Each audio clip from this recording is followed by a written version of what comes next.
Welcome to Surviving the Side Hustle podcast, the place where expert-based business owners learn how to build momentum, avoid burnout, and create sustainable success on their own terms. I'm your host, Rob Tracy, strength and conditioning specialist turned founder and CEO of Prime Performance Coaching, the personal performance strategy firm for high-achieving business owners and operators. I partner with driven entrepreneurs to implement the Prime Performance process, an awareness-based operating system that's helped me and countless solopreneurs and small business owners evolve from just being high performers on the edge of burnout to prime performers building sustainable success. The impact of Prime Performance process has led me here, where I'll show you how to get unstuck and design your own Prime Performance life without sacrificing your health, relationships, or sanity. So whether you're hustling after hours or scaling your passion project, today and here you're going to get real stories, science-backed strategies, and practical frameworks to help you excel every step of your journey. It's time. Let's get intentional, build momentum, and become prime performers together.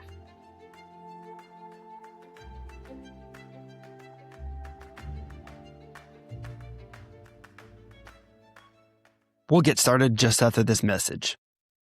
If you're an ambitious business owner or side hustler who's ready for a breakthrough, tired of spinning your wheels, looking to slide past burnout and build real momentum, I'd love to invite you to book a free Prime Performance strategy session with me or one of our strategists.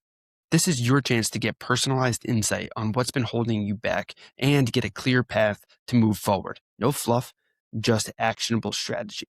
So if you're interested, visit survivingthesidehustle.com/free call to request your spot now. Again, that's survivingthesidehustle.com/free call. Looking forward to helping you become a prime performer.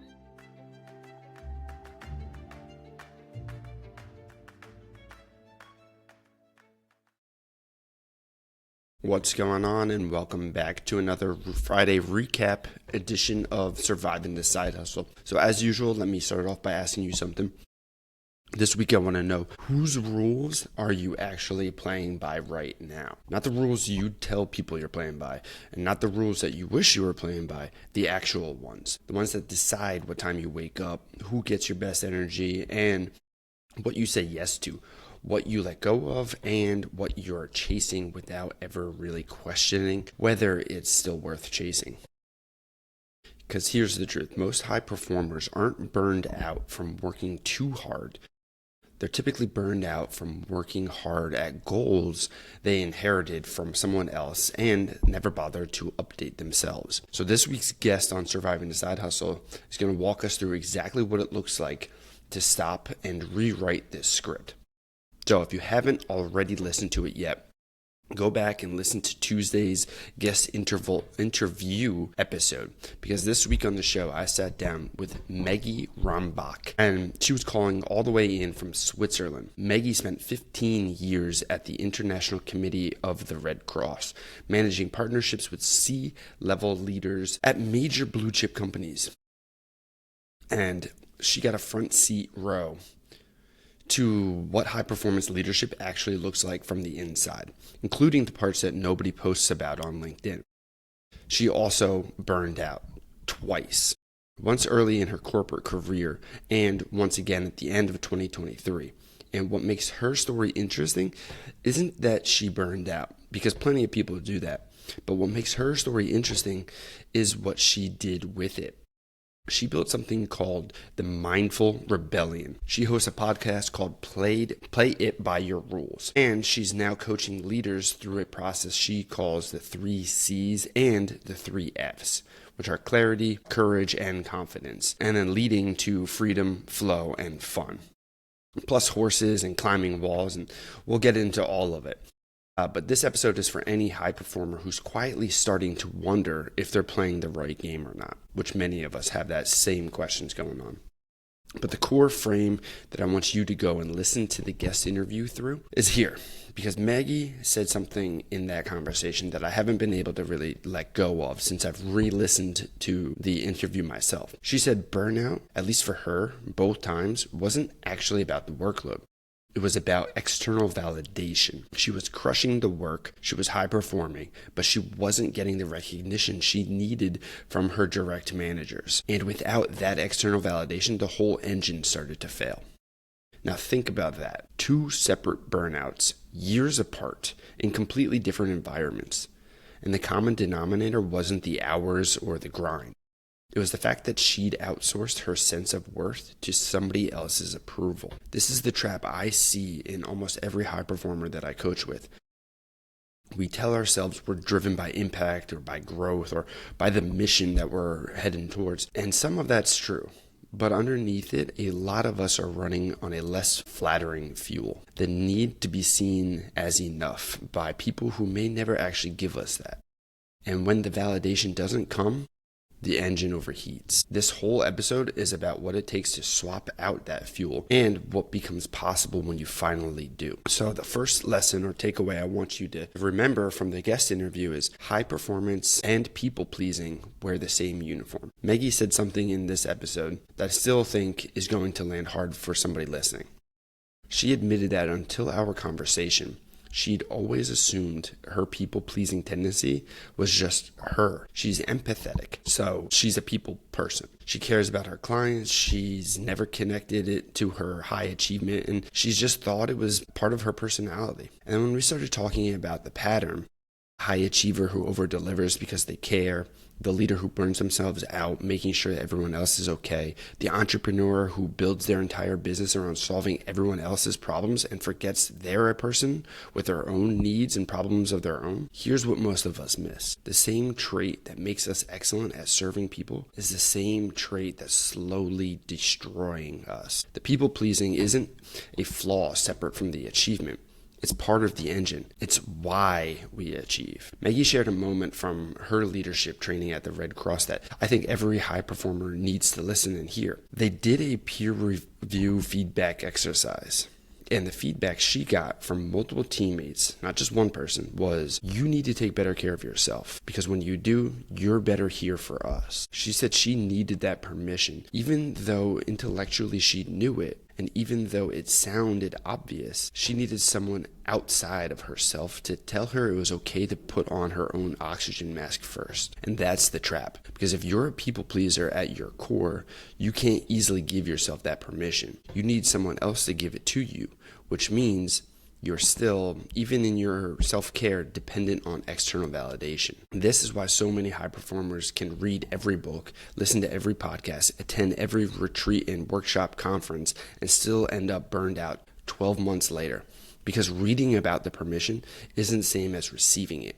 And receiving it from someone else isn't the same as finally giving it to yourself. The real work is that this is where it gets uncomfortable, is learning to recognize your own worth without needing the boss, the client, the partner, the audience, or the algorithm to confirm it for you. And this is exactly why I built my Rise to the Challenge framework the way that I did.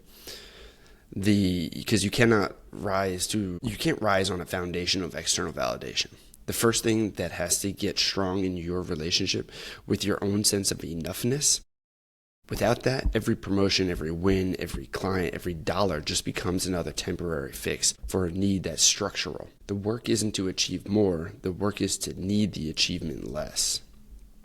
And the same trait that makes you excellent at serving people is the same trait that's slowly burning you out.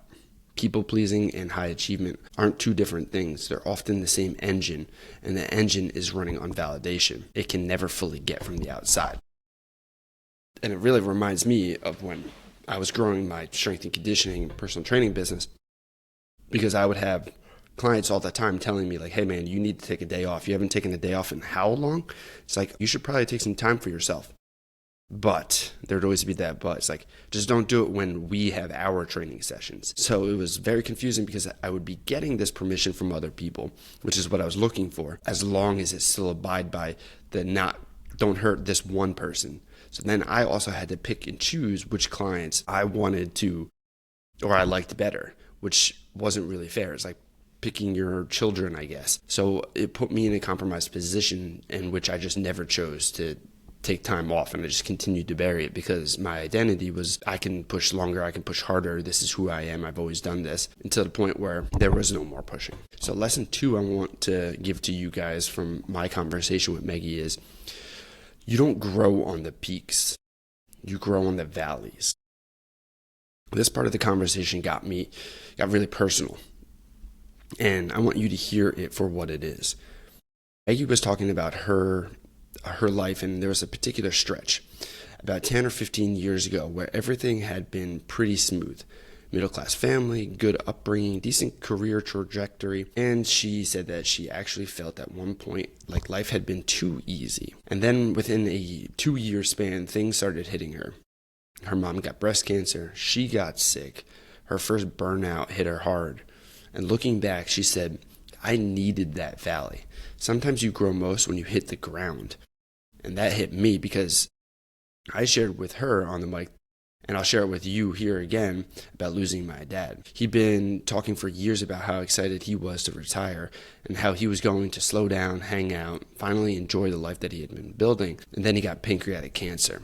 By the time we knew it, it was almost too late to do anything, and he passed away quickly after. And for about a year after that, I just went back to the grind. I doubled down, hustle. And one day it finally clicked.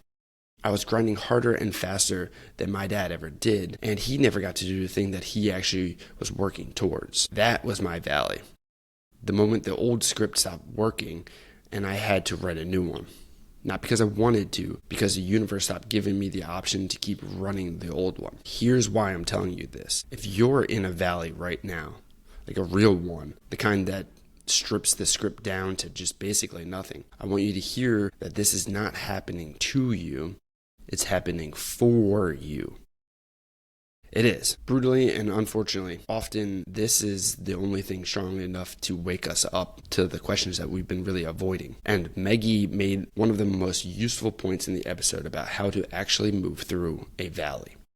She referenced a book by William Bridges called Transitions. And the core idea is this: when you go through a real transition, the move isn't to rush from the end to a new beginning. The move is to sit in what Briggs calls the neutral zone, which is the messy middle, the valley itself. Most of us can't tolerate that.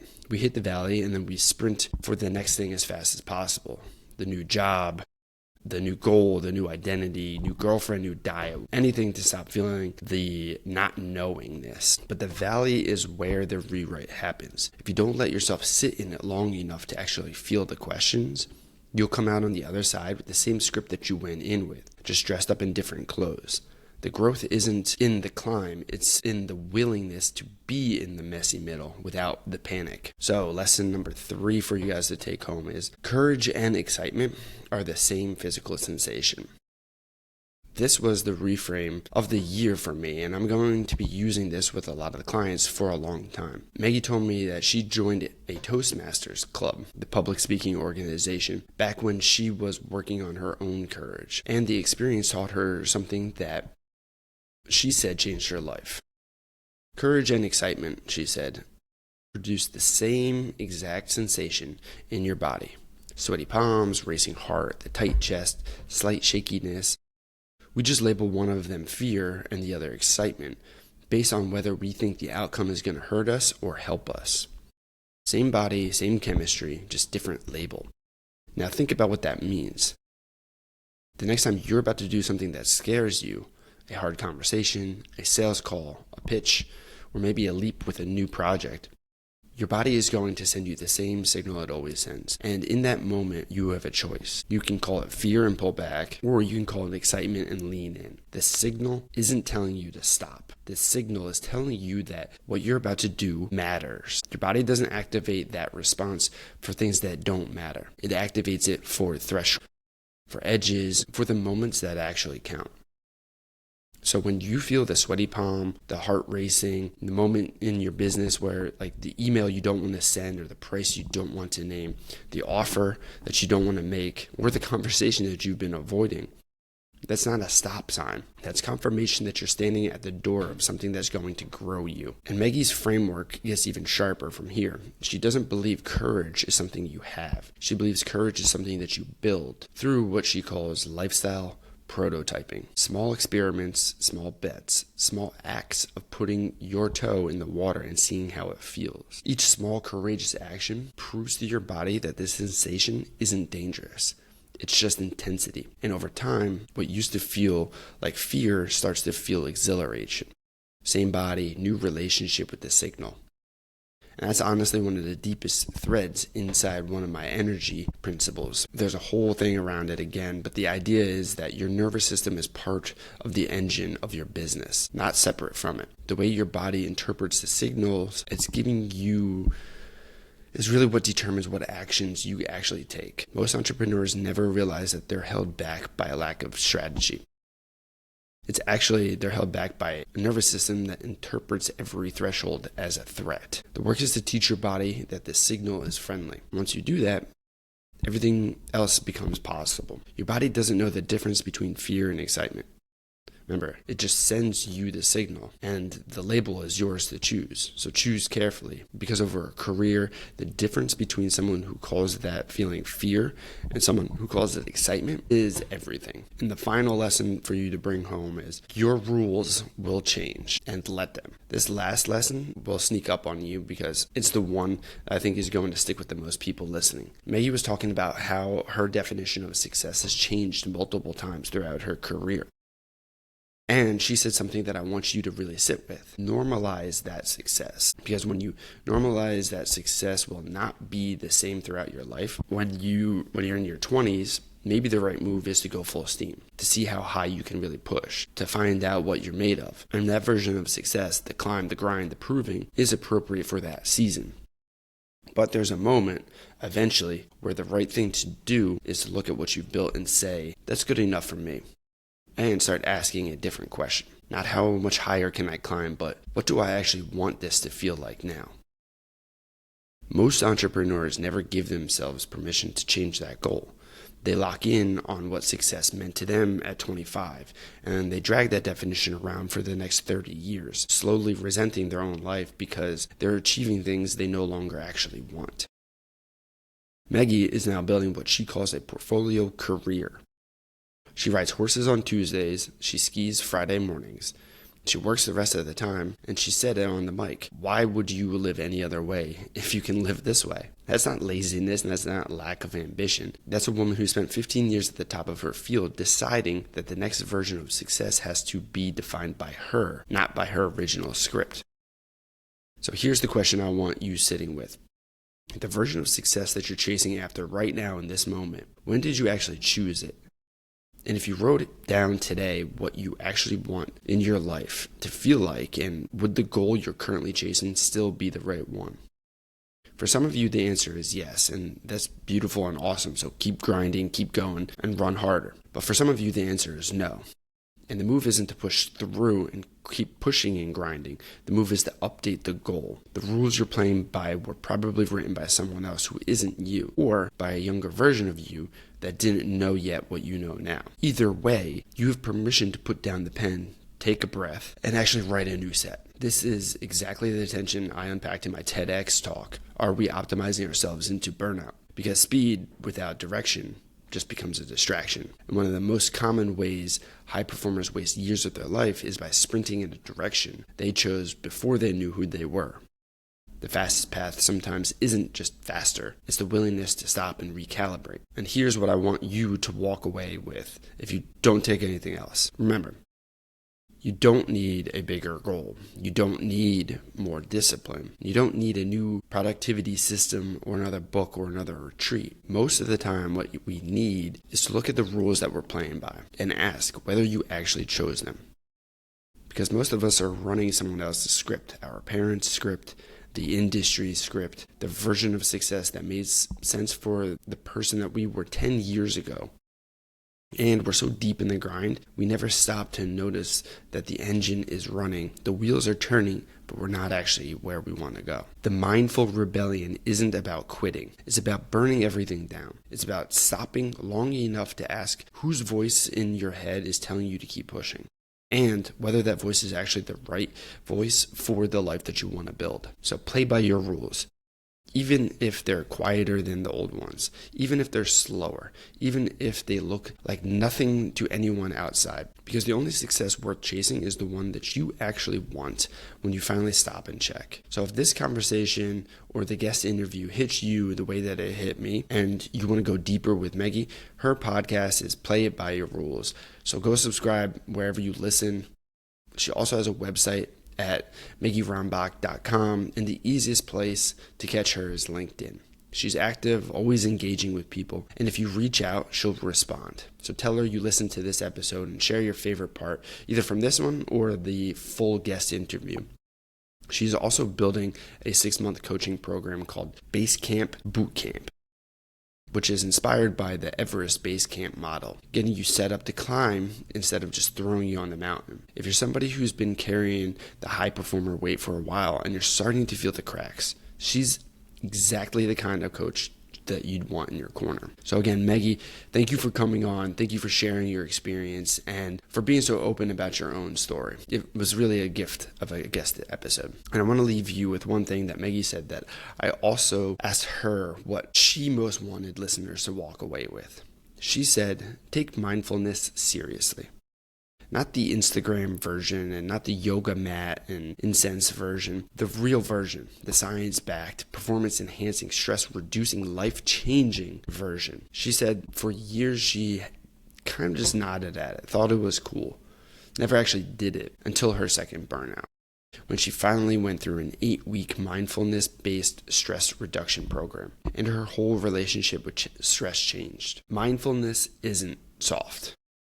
Mindfulness is the practice of being aware enough of your own internal state that you can actually choose your response instead of reacting on autopilot. That's not woo-woo. That's leadership at the deepest level, leadership of yourself. And every high performer I know who finally didn't become just calmer. They became sharper, more decisive, more present in the rooms that mattered, more effectiveness with less effort. Try it. Not because someone told you to, because the version of you that gets a grip on your own internal world is the version of you that can actually build something that lasts. So I'll catch you guys on next Tuesday with another incredible guest. So until then, stay sharp, stay aligned, and keep surviving the side hustle. That's all for today's episode of Surviving the Side Hustle. If you found value here, please don't forget to rate and review the show on Apple Podcasts, Spotify, or wherever you're listening from. And please create a shared success by helping us share this episode with someone who you think would benefit from today's conversation. And finally, don't forget to connect with us at survivingthesidehustle.com and give us a follow on socials so that we can take part in following along in your entrepreneurial journey. Until next time, remember, success doesn't require a complete sacrifice, just strategy, momentum, and the right support.